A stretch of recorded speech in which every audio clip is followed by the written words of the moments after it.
السلام عليكم، معاكم الدكتورة ثريا. اليوم حنتكلم عن الكومبوزيت، الحشوة الأكثر استخداما في عالم الريستوريشن. حنبدأ من أول الكافيتي ديزاين لعند الفينيشينج والبوليشينج، وطبعا لأنه هو موضوع واسع وفيه تركات هلبة فحنقسمه لأكثر من جزء، يعني حيكون في أكثر من فيديو إن شاء الله. أول حاجة شنو هو الكومبوزيت؟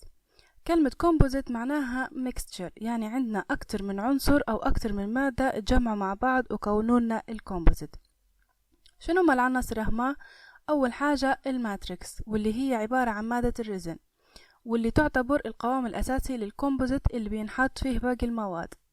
طبعا الماتريكس هذه هي المسؤولة عن الكونسستنسي متاع الكومبوزيت، يعني كل ما زادت الماتريكس كل ما كان الكومبوزيت فلوبل، وكل ما قلت الماتريكس يعني الكومبوزيت الباكابل العادي. تاني حاجة عندنا اللي هي الفيلر. الفيلر هذا لازم تعرف فيه حاجتين.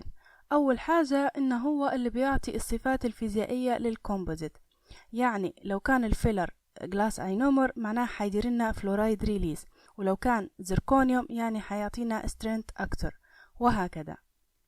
تاني حاجة في الفيلر لازم تعرفها اللي هي حجم الفيلر.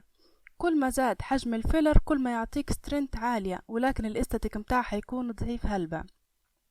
فلذلك عشان داروا صغروا حجم الفيلر وداروا مايكرو فيلر، وبعدها داروا نانو فيلر اللي هي عبارة عن دقائق فيلر، لعند ما تحصلوا على أعلى استاتيك. لكن هذا كان على حساب مني، على حساب سترينث، يعني سترينث متاعنا والله ضعيف هلبة. فلذلك آخر حاجة اخترعاها اللي هي النانو هايبرد، اللي هي عبارة عن حطوا دقائق صغيرة من الفيلر وخلطها مع وحدات كبار، وهيك تحصلوا على الزوز عليه استاتيك عالي وسترينث عالي. طبعا الكومبوزيت الموجود في السوق كله عبارة عن نانو هايبريد. ثالث حاجة من مكونات الكومبوزيت اللي هي الكابلينج ايجنت، اللي هي مادة السايلين، اللي وظيفتها ان هي تربط العناصر ببعضها.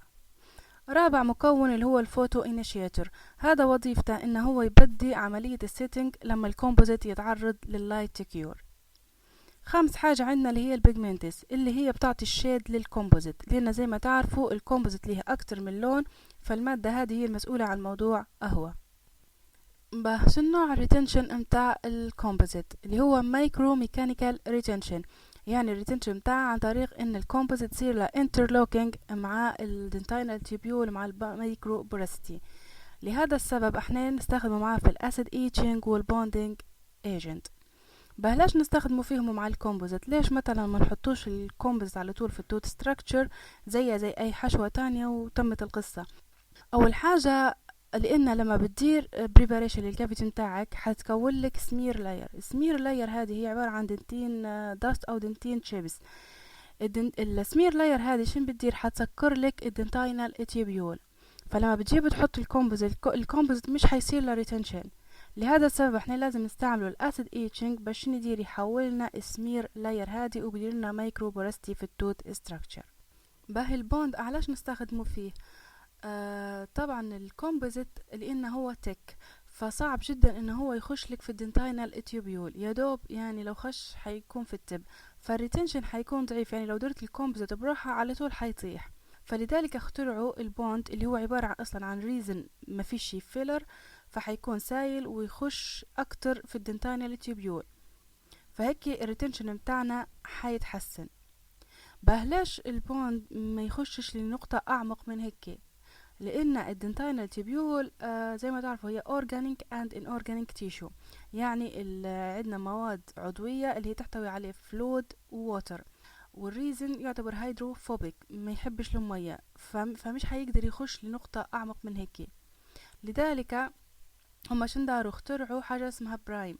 البرايم هذا في مادة الكحول اللي هو معروف انه هو يحب المية، يعني هيدروفيليك، فحيخش لنقطة أعمق من هيك ويشد في الدنتانال تيبيول، ومن فوق حيشد بالبوند، وبهيك حتحصل على أعلى ريتنشن. طبعا هذه اسمها يسموها فيها الهايبريد لاير، اللي هي عبارة عن كومبوزيت وبعدين بوند وبعدين برايم. باختصار معناها الخطوات متاع الكومبوزيت: اول حاجه بتحط الاسيد ايتشنج باش زي ما قلنا ينحي سمير لاير. طبعا الاسيد ايتشنج هو عباره عن فوسفوريك اسيد تركيزه 37%، طبعا هنتكلم عليه في محاضره بروحها بالتفصيل. لان فيه اكتر من تكنيك، في توتال ايتش وفي سيلكتيف ايتش والسيلف ايتش، هنتكلم عليهم كلهم المره الجايه. بقى بعد الاس ايتشنج شو المفروض تحط؟ بنحطه البرايم. البرايم اللي هو زي ما قلنا يحتوي على الكحول اللي هو الايثانول، ويحتوي على مونيمر.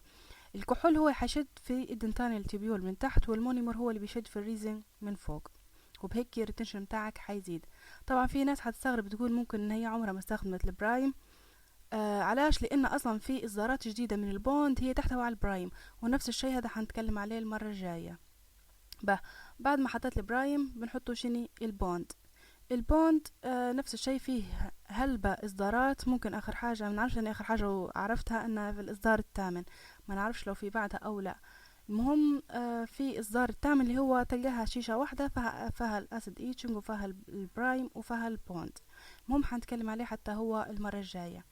بقى اخر حاجه بعد البوند شو بتحط الكومبوزنت متاعك، وحتحطها لاير باي لاير، ونفس الشيء حنتكلم على التكنيك متاعها بالتفصيل المره الجايه.